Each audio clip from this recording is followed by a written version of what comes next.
सुर्खियों से ज्ञात हुआ है रोहिंग्यास जो अवैध तरीके से भारत देश में रह रहे हैं और बोला जा रहा है कि यह रोहिंग्यास इंडोनेशिया की एक प्रजाति है जहां पर इनके साथ एक गलत व्यवहार किए जाते हैं, इसलिए यह अवैध तरीके से भारत देश में रह रहे हैं। लेकिन United nation high commission of refugees का कहना है कि इन्हें भारत देश में ही रहने दिया जाए। लेकिन अगर यह रोहिंग्यास आतंकवादी निकले तो क्या इसकी जिम्मेदारी United nation high commission of refugees लेगा?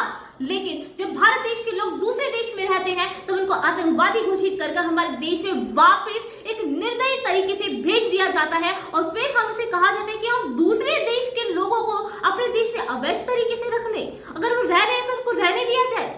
हमारा वहीं पर हमारा जो संविधान, भारत देश का संविधान कहता है, जिसका आर्टिकल नंबर 21 हमें जीवन जीने का अधिकार देता है सभी को, लेकिन वहीं पर आर्टिकल 19 सब क्लॉज 1 हमें यह आजादी देता है कि सिर्फ भारत के नागरिक यहाँ पर रह सकते हैं। राइट टू रिसाइड का हमें यहाँ पर अधिकार प्राप्त है। लेकिन जब मैं बात करती हूँ रोहिंग्यास की तो इनके साथ क्या होगा यह हमें आने वाले समय में पता चलता है कि भारत सरकार क्या इसके लिए फैसले लेती है। और आपका क्या मानना है कि रोहिंग्यास को भारत देश में रहने देना चाहिए? तो कमेंट करके जरूर बताएं। बने रहिए पल पल की खबरों के साथ।